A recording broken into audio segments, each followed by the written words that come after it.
Hello, नमस्कार, राधे राधे, जय श्री कृष्णा। कैसे हैं आप? आई होप आप अच्छे होंगे और अपनी पढ़ाई रेगुलर कर रहे होंगे। तो चलिए स्टार्ट करते हैं आज की क्लास।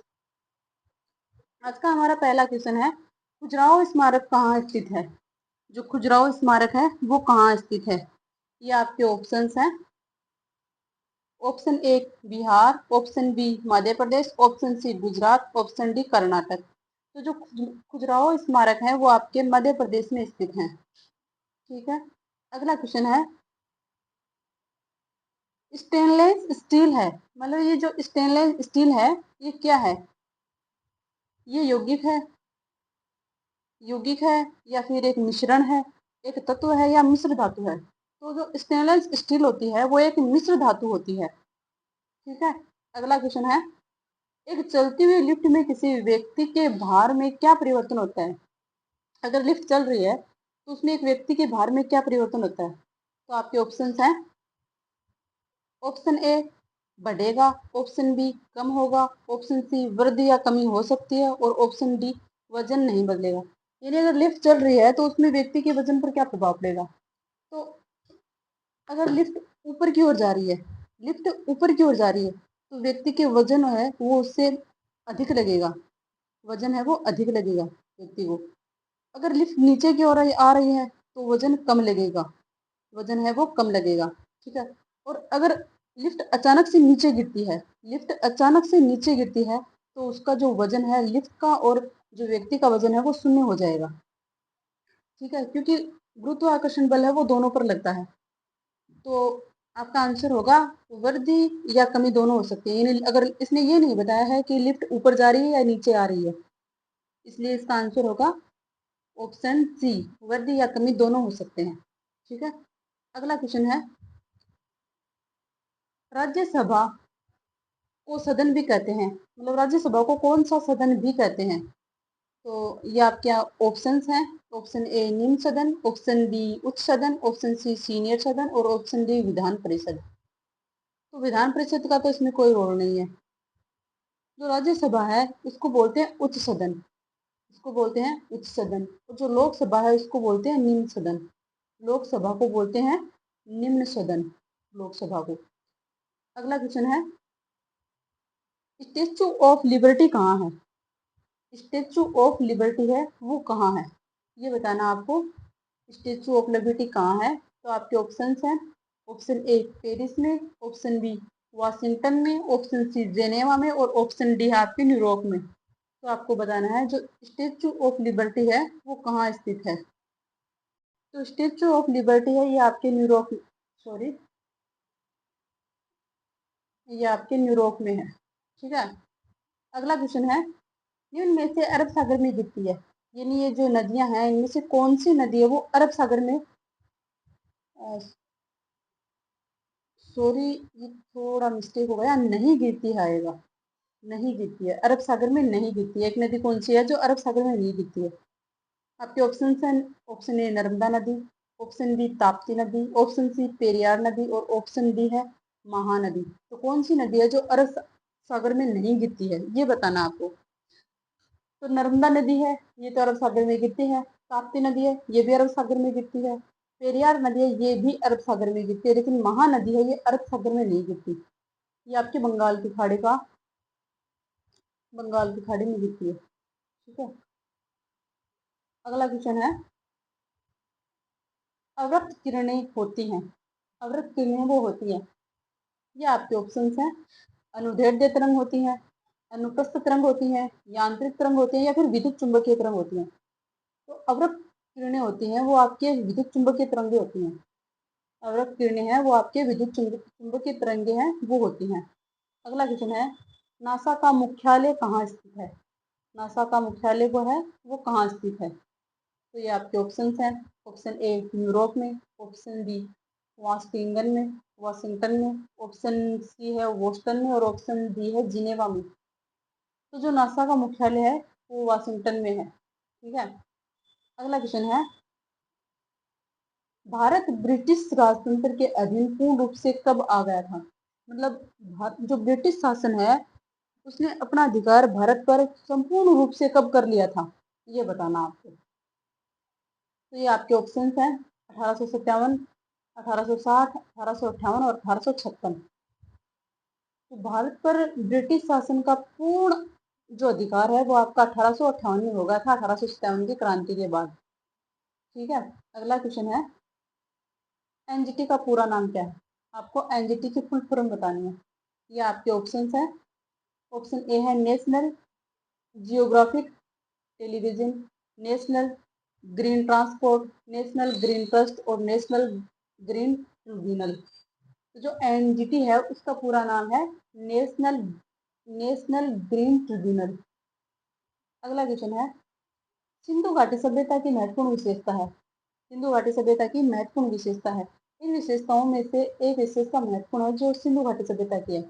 आपके ऑप्शन हैं। ऑप्शन ए है वस्तु विनिमय प्रणाली, स्थानीय यातायात प्रणाली, ईंट से बनी इमारतें और प्रशासनिक प्रणाली। तो सिंधु घाटी सभ्यता है, इसमें ईंट से बनी इमारतें हैं, ये इसकी महत्वपूर्ण विशेषता है। अगला क्वेश्चन है बारूद में मुख्य रूप से होता है। बारूद में मुख्य रूप से क्या होता है? तो बारूद में कैल्शियम सल्फेट होता है, पोटेशियम नाइट्रेट होता है, लेड सल्फाइड होता है या फिर जिंक सल्फाइड होता है। तो बारूद 3 तत्वों से मिलकर बना होता है। ठीक है, इसके अंदर 3 होते हैं। एक तो होता है आपका पोटेशियम नाइट्रेट, उसके साथ में आपके होता है सल्फर सल्फर होता है और उसके साथ और एक होता है आपका चारकोल। चारकोल ये होता है कार्बन का प्ररूप। चारकोल कार्बन का प्ररूप होता है।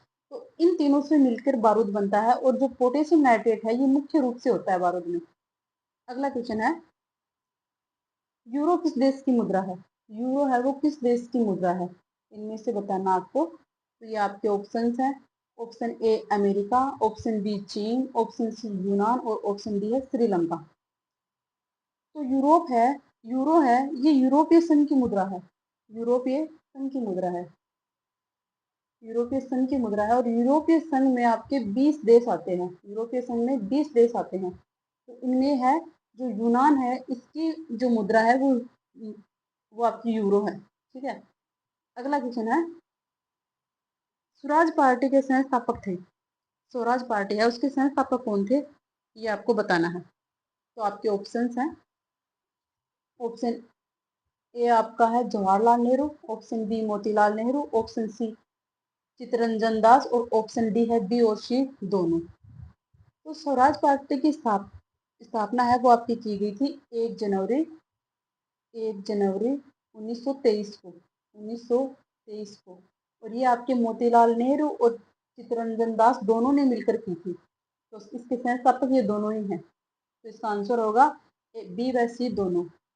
अगला क्वेश्चन है नंद वंश के संस्थापक कौन थे? नंद वंश के संस्थापक कौन थे? तो क्या विष्णुवर्धन थे? ऑप्शन बी में महापद्म नंद है और वासुदेव और पुष्यमित्र। तो ये जो महापद्मनंद है ये आपके नंदवंश के संस्थापक हैं और पुष्यमित्र हैं ये आपके शुग वंश के संस्थापक हैं। शुग वंश के। और वासुदेव हैं ये आपके चौहान वंश के हैं। चौहान वंश के हैं। ठीक है, अगला क्वेश्चन है पहली बार जनगण मन कहाँ गाया गया? कहाँ पर गाया गया? अच्छा, ठीक है कोई। पहली बार जो जनगण मन है वो कहाँ पर गाया गया था? ये कब गाया गया? यहाँ आएगा कब गाया गया। ठीक है, कब गाया गया और कहाँ है ये भी आपको बताना है कि कहाँ भी गाया गया था। तो ऑप्शन ए 1906 में गाया गया, ऑप्शन बी 1947 में, ऑप्शन सी 1950 में, ऑप्शन डी 1911 में। तो जो पहली बार जनगणमन है वो आपके 1911 कोलकाता अधिवेशन में गाया गया था। कोलकाता अधिवेशन में गाया गया था। कोलकाता में 1911 में गाया गया। अगला क्वेश्चन है थल सेना का मुख्यालय कहाँ है? थल सेना का मुख्यालय है वो कहाँ है? तो ये आपके ऑप्शंस हैं। Option A Mumbai, option B Chennai, option C New Delhi और ऑप्शन डी है हैदराबाद। तो थल सेना का मुख्यालय है वो आपका है नई दिल्ली। अगला क्वेश्चन है बीबी का मकबरा कहाँ स्थित है? बीबी का मकबरा है ये कहाँ स्थित है? ये आपके ऑप्शंस हैं। Option A Aurangabad, option B Delhi, option C Bijapur और ऑप्शन डी है आगरा। तो जो ताजमहल है वो आपके आगरा में है। ताजमहल है वो आगरा में है। और जो बीबी का मकबरा है वो आपके औरंगाबाद है, जो कि महाराष्ट्र में है। महाराष्ट्र में है औरंगाबाद। और बीबी का मकबरा है जो शाहजहां ने बनवाया था, सॉरी औरंगजेब ने बनवाया था, औरंगजेब ने बनवाया था। ठीक है, अगला क्वेश्चन है, विश्व खुशहाली रिपोर्ट 2025 में भारत की रैंक क्या थी? जो विश्व खुशहाली रिपोर्ट है उसमें भारत की रैंक कौन सी है? Option A 118, option B 129, option C 138 और ऑप्शन डी 96। तो खुशहाली रिपोर्ट में भारत की जो रैंक है वो 118 है। अगला क्वेश्चन है, मार्च 2025 में किस राज्य ने अपना सैटेलाइट लॉन्च करने की घोषणा की है? मतलब मार्च 2025 में वो कौन सा राज्य है जिसने अपना खुद का सैटेलाइट जो है वो लॉन्च करने की घोषणा की है? तो ये आपके ऑप्शंस हैं, असम, बिहार, मध्य प्रदेश, तमिलनाडु। तो अपना खुद का जो सैटेलाइट लॉन्च करने की घोषणा है वो आपके असम ने की है। अगला क्वेश्चन है, यमांडू आरसी किस देश के राष्ट्रपति बने हैं? ये जो करंट अफेयर्स के क्वेश्चन है ये मैंने अभी के जोड़े हैं, और जो जीके के क्वेश्चन आए थे, जो पीछे के क्वेश्चन है वो क्वेश्चन में पिछली जो भी एग्जाम आई हुई है, रेलवे के एग्जाम्स हैं, उन सभी एग्जामों से लिए हुए क्वेश्चन है, मतलब एग्जाम में आए हुए क्वेश्चन थे। लेकिन करंट के क्वेश्चन है वो हाल वाली जो करंट चल रहा है उस करंट के क्वेश्चन इसके अंदर मैंने जोड़े हैं, ताकि आपके एग्जाम के लिए ये इम्पोर्टेंट हो सके, इनमें आपको बेनिफिट मिल सके। ठीक है, क्योंकि करंट है वो जो 5-6 महीने का होता है वो करंट आता है इसमें। ये जो एग्जाम थी उन्हें पहले का करंट पूछा हुआ था, तो उसके क्वेश्चन मैंने ले लिए हैं। जो अभी करंट है उसके क्वेश्चन मैंने लिए हैं। तो यमांडू आरसी किस देश के राष्ट्रपति बने हैं?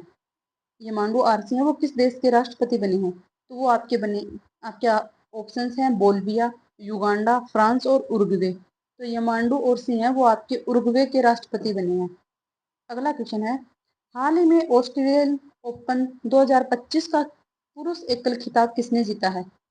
तो ऑस्ट्रेलियन ओपन 2025 का जो पुरुष का खिताब है वो आपके जेनिस सेनर ने जीता है। जेनिस सेनर ने जीता है।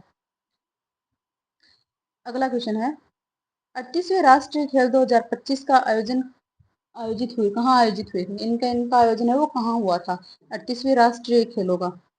तो इनका आयोजन कहाँ हुआ था ये आपको बताना है। ये आपके ऑप्शन है, ऑप्शन ए हरियाणा है, ऑप्शन बी बिहार है, ऑप्शन सी उत्तराखंड है और ऑप्शन डी है वो आपके पंजाब है।